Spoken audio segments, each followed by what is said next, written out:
নারী প্রকৃতির সৃষ্টি নয়, নারী একটি সামাজিক ফিকশন। আপনার টেস্টোস্টেরন এবং স্পার্ম থাকলেই আপনি যেমন পুরুষ হতে পারেন না, তেমনি আপনি ইস্ট্রোজেন এবং ডিম্বাশয় দিয়ে নারী হতে পারেন না। আমাদের ক্রোমোজোমের উপর নারীত্ব কিংবা পুরুষত্ব চাপিয়ে দিয়েছে সমাজ।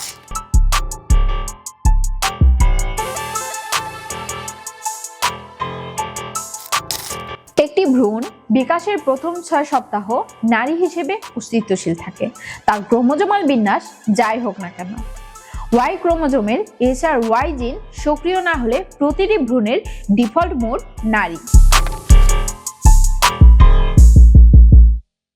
300 মিলিয়ন বছর পূর্বেও নারী ও পুরুষের আলাদা কোনো পরিচয় ছিল না।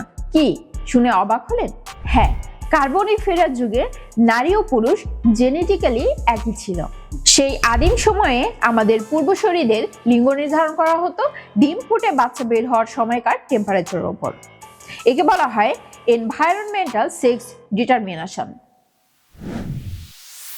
উদাহরণস্বরূপ, মনে করুন একটি আদিম টেট্রাপড ডিম পেড়েছে। যদি তাপমাত্রা হতো 27 ডিগ্রি সেলসিয়াস, তবে সব বাচ্চাই হতো পুরুষ। আর যদি তাপমাত্রা একটু বেড়ে হতো 31 ডিগ্রি সেলসিয়াস, তবে সবাই হতো নারী। এখানে জিনের কোনো কারসাজি ছিল না। প্রকৃতি কেবল দেখত কোন তাপমাত্রায় কোন লিঙ্গটি ওই পরিবেশের জন্য সবচেয়ে বেশি সার্ভাইভ করতে পারবে। অর্থাৎ নারী বা পুরুষ হওয়াটা ছিল স্রেফ একটা থার্মোমিটার রিডিং। বিজ্ঞানীদের ধারণা, ডাইনোসরদের কিছু প্রজাতিতেও টেম্পারেচার ডিপেন্ডেন্ট সেক্স ডিটারমিনেশন দেখা যায়। ভাবুন, কোনো এক প্রবল জলবায়ু পরিবর্তনের ফলে পৃথিবীর তাপমাত্রা হঠাৎ কয়েক ডিগ্রি বেড়ে গেল। ফলস্বরূপ ডাইনোসরদের মধ্যে জন্ম নেওয়া সকল শিশুই হলো কেবল একটি নির্দিষ্ট লিঙ্গের, হয়তো সব পুরুষ অথবা সব নারী। যেহেতু বিপরীত লিঙ্গের অভাব দেখা দিল, তাই প্রজনন বন্ধ হয়ে গেল। কোনো উল্কাপিণ্ড পড়ার আগেই হয়তো এই লিঙ্গ বৈষম্যের কারণে তারা বিলুপ্তির পথে পা বাড়িয়েছিল। আনুমানিক 370 কোটি বছর পূর্বে পৃথিবীর সকল জীবন একটি কমন অ্যানসেস্টর শেয়ার করেছিল, যার নাম লুকা। লুকার কোনো জেন্ডার ছিল না। প্রকৃতিতে নারী ও পুরুষ আলাদা হয়েছিল ভাইরাস, ব্যাকটেরিয়া ও টক্সিনের বিপক্ষে রেজিস্ট্যান্স গড়ে তোলার জন্য।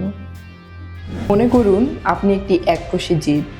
আপনি কোষ বিভাজনের মাধ্যমে বংশবৃদ্ধি করেন।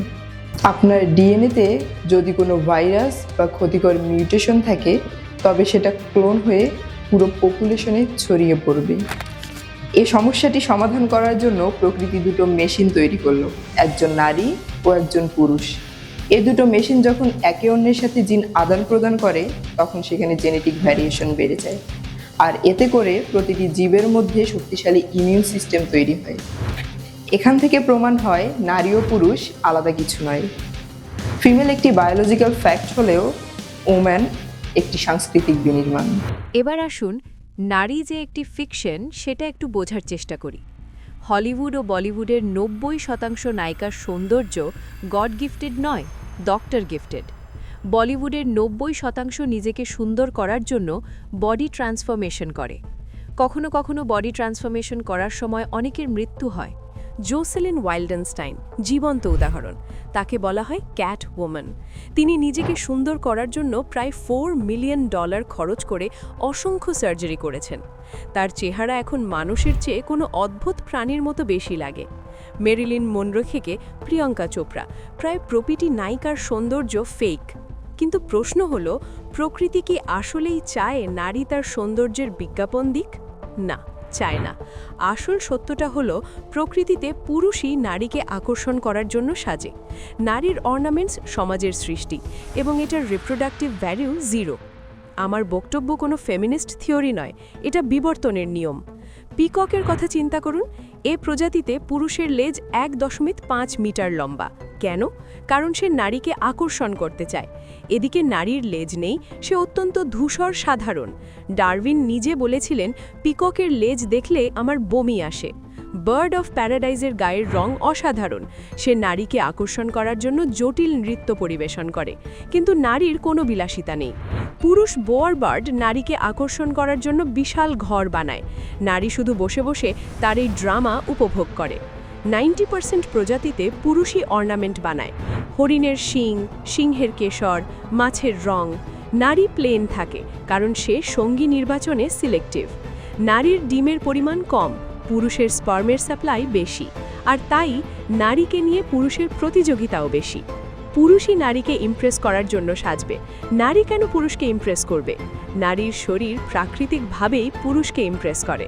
তাকে প্রকৃতি তৈরি করেছে পুরুষকে ইমপ্রেস করার জন্য। প্রকৃতির চোখে নারীর ডেকোরেশন মিনিংলেস। প্রাচীন মিশরে পুরুষরা মেকআপ করত, তারা চোখে কাজল ও লিপস্টিক পরত। সপ্তাদশ শতকে ফ্রান্সের রাজা চতুর্থ লুই মেয়েদের পোশাক ও হাই হিল পরতেন। সে সময় এসব ডেকোরেশন ছিল পুরুষের আধিপত্যের প্রতীক। আজকের যুগের একজন আধুনিক পুরুষকে দেখলে সপ্তাদশ শতকের পুরুষ সমাজ মারাত্মকভাবে আহত হতেন। আধুনিক বিশ্বে নারীর ডেকোরেশন পিতৃতন্ত্র ও পুঁজিবাদী সমাজের আবিষ্কার। নারীর সৌন্দর্য হলো নারীকে শোষণ করার একটি পারমাণবিক বোমা। কিন্তু প্রশ্ন হলো, পুরুষ কেন নারীকে সুন্দর হতে বাধ্য করে? কারণ একজন নারী যখন তার দিনের 3 থেকে 4 ঘন্টা আয়নার সামনে ব্যয় করে এবং বাকি সময়টা তার ক্যালোরি বা ওজন নিয়ে দুশ্চিন্তা করে, তখন তার কাছে বিপ্লব করার বা ক্ষমতা দখল করার মতো মানসিক শক্তি অবশিষ্ট থাকে না। অন্যদিকে ক্যাপিটালিজম বা পুঁজিবাদ কখনো চায় না আপনি নিজেকে নিয়ে সন্তুষ্ট থাকুন। কারণ আপনি যদি নিজেকে নিয়ে সন্তুষ্ট হয়ে যান, তবে $বিলিয়ন কসমেটিক্স, ডায়েট পিল এবং প্লাস্টিক সার্জারি ইন্ডাস্ট্রি এক রাতেই ধসে পড়বে। সৌন্দর্য হলো একটি অদৃশ্য খাঁচা। নারীকে যখন বোঝানো হয় সে অসম্পূর্ণ, তখন সে নিজেকে নিয়েই ব্যস্ত থাকে।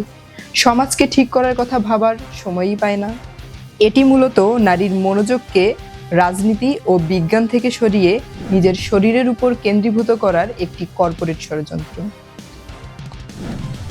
বিউটি ইন্ডাস্ট্রি আপনার কাছে পণ্য বিক্রি করে না, তারা আপনার কাছে বিক্রি করে আপনারই অনিরাপত্তা। তারা প্রথমে মিডিয়ার মাধ্যমে একটি আনরিয়েলিস্টিক বিউটি স্ট্যান্ডার্ড তৈরি করে এবং আপনাকে বোঝায় যে আপনি সেটি অর্জন করতে পারেননি, এবং শেষে সেই স্ট্যান্ডার্ড কেনার জন্য আপনাকে একটি প্রোডাক্ট অফার করে। প্রকৃতি আপনাকে তৈরি করেছিল এক মুক্ত শিকারী হিসেবে, অথচ সমাজ আপনাকে বানিয়ে দিল মিরর স্লেভ অথবা আয়নার গোলাম। আজ থেকে 500 বছর আগে আপনি যা দেখে লজ্জা পেতেন, আজ আপনি তাই পাওয়ার জন্য সার্জারি টেবিলে শুয়ে পড়ছেন। মনে রাখবেন, আপনার সৌন্দর্য আপনার নয়, এটি বাজারের একটি স্টক মার্কেট। আপনার ইনসিকিউরিটি যত বাড়বে, তাদের ব্যাংক ব্যালেন্স ততই ফুলবে।